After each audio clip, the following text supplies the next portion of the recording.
Funding के इस्तेमाल लिए जाने का बड़ा खुलासा छत्तीसगढ़ में हुआ है। मनी लॉन्ड्रिंग नेटवर्क की जांच में ईडी ने खुलासा किया है कि अमेरिकी एजेंसी की तरफ से जारी फंड में 6.5 करोड़ रुपए बस्तर और धमतरी में खपाए गए। बेंगलुरु एयरपोर्ट पर मीका मार्क नाम के एक व्यक्ति को पकड़ा गया। ईडी ने 18 और 19 अप्रैल को कई राज्यों के 6 ठिकानों पर छापे मारे थे।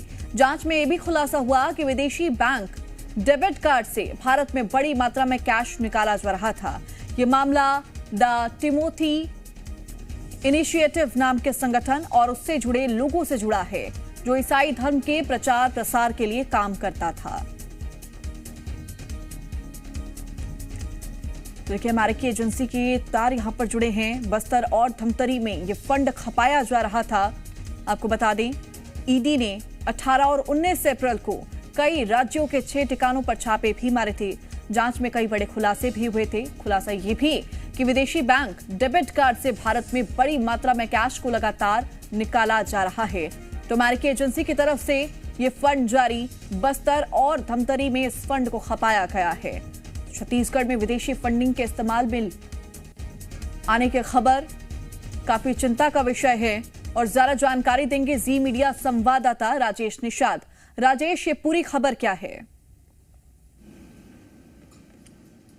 देखिए, बेंगलुरु में एयरपोर्ट में एक संदिग्ध व्यक्ति को सबसे पहले हिरासत में लिया गया था। उसके पास से कुछ डिजिटल कार्ड बरामद हुए थे। उसी आधार पे ईडी के द्वारा ये महत्वपूर्ण कार्रवाई की गई है। देखिए, देश के अलग अलग 6 जगहों पे ईडी ने बीते दिनों दबिश दी थी, जिसमें छत्तीसगढ़ भी शामिल रहा है। और देखिए, जब ईडी ने जब ये रेड की कार्रवाई की तो उसमें चौंकाने वाला खुलासा हुआ है। विदेशी फंडिंग का खुलासा हुआ है। तकरीबन 95 करोड़ रुपए का अनुमान ईडी के द्वारा लगाया जा रहा है कि ये विदेशी फंडिंग हो रही थी।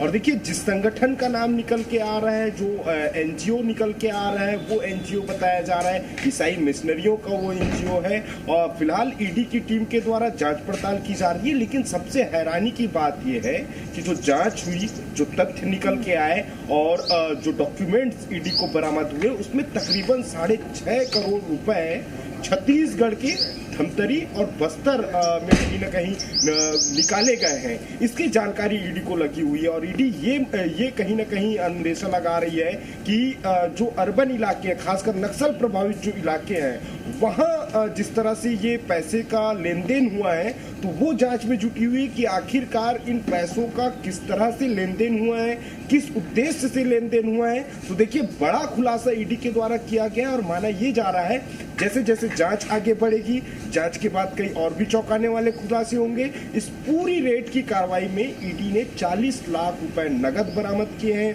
25 डिजिटल डिवाइसेस बरामद किए हैं और भी बहुत से जो उपकरण हैं वो ईडी ने जब्त किए हैं। और माना ये जा रहा है जांच का दायरा आगे बढ़ेगा तो और कई चौंकाने वाले खुलासे हो सकते हैं। लेकिन निश्चित तौर पर राजेश, जांच के बाद ये भी खुलासा होगा कि जो पूरा कनेक्शन है, पूरी चेन है, वो कहां तक फैली है और कौन कौन इसमें शामिल है। नजर बनाए रखिएगा। शुक्रिया तमाम जानकारी के लिए।